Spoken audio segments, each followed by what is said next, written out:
ಕಾಂಗ್ರೆಸ್ ಮುಖಂಡ ಉಗ್ರಪ್ಪ ಆಗ್ರಹಿಸಿದ್ದಾರೆ. ಪ್ರಹ್ಲಾದ್ ಜೋಶಿ ಅವರ ಸಹೋದರ ಗೋಪಾಲ್ ಜೋಶಿ ಬ್ಯಾಂಕ್ ಹಣ ದುರ್ಬಳಕೆ ಮಾಡಿಕೊಂಡ ಹಿನ್ನೆಲೆಯಲ್ಲಿ ಪ್ರಹ್ಲಾದ್ ಜೋಶಿ ರಾಜೀನಾಮೆ ನೀಡಬೇಕೆಂದು ಉಗ್ರಪ್ಪ ಒತ್ತಾಯಿಸಿದ್ದಾರೆ. ಈ ಹಿನ್ನೆಲೆಯಲ್ಲಿ ಯುವ ಕಾಂಗ್ರೆಸ್ ವತಿಯಿಂದ ಶೇಷಾದ್ರಿಪುರಂನಲ್ಲಿ ಪ್ರತಿಭಟನೆ ನಡೆಸಿದರು. ಗೋಪಾಲ್ ಜೋಶಿ ಅವರು ಹಣದ ವ್ಯವಹಾರ ನಡೆಸುವಾಗ ಬಿಜೆಪಿ ಕಚೇರಿ ಹಾಗೂ ಪ್ರಹ್ಲಾದ್ ಜೋಶಿ ಅವರ ಸಂಸದರ ಕಚೇರಿಯನ್ನ ದುರ್ಬಳಕೆ ಮಾಡಿಕೊಂಡಿದ್ದಾರೆ. ಇದರಿಂದ ನೈತಿಕ ಹೊಣೆ ಹೊತ್ತು ಪ್ರಹ್ಲಾದ್ ಜೋಶಿ ತಮ್ಮ ಸ್ಥಾನಕ್ಕೆ ಹಾಗೂ ಬಿಜೆಪಿ ರಾಜ್ಯಾಧ್ಯಕ್ಷ ಸ್ಥಾನಕ್ಕೆ ರಾಜೀನಾಮೆ ನೀಡಬೇಕು ಅಂತ ಉಗ್ರಪ್ಪ ಆಗ್ರಹಿಸಿದ್ದಾರೆ.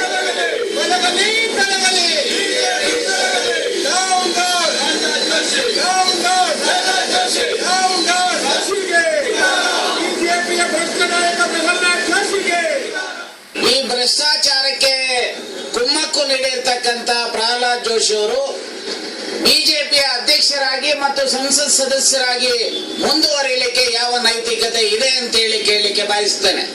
ಭಾರತೀಯ ಜನತಾ ಪಾರ್ಟಿಯವರಿಗೆ ಏನಾದರೂ ಎಳ್ಳಷ್ಟು ಭ್ರಷ್ಟಾಚಾರದ ವಿರುದ್ಧ ಹೋರಾಟ ಮಾಡತಕ್ಕಂಥದ್ರಲ್ಲಿ ಬದ್ಧತೆ ಇದ್ರೆ ಕೂಡಲೇ ಪ್ರಹ್ಲಾದ್ ಜೋಶಿ ಅವರ ಸಂಸತ್ ಸ್ಥಾನಕ್ಕೆ ಮತ್ತು ಭಾರತೀಯ ಜನತಾ ಪಾರ್ಟಿಯ ಅಧ್ಯಕ್ಷ ಸ್ಥಾನಕ್ಕೆ ರಾಜೀನಾಮೆಯನ್ನ ಪಡೆಯತಕ್ಕಂಥದಕ್ಕೆ ಆಗ್ರಹ ಮಾಡಲಿಕ್ಕೆ ಬಯಸ್ತೇವೆ.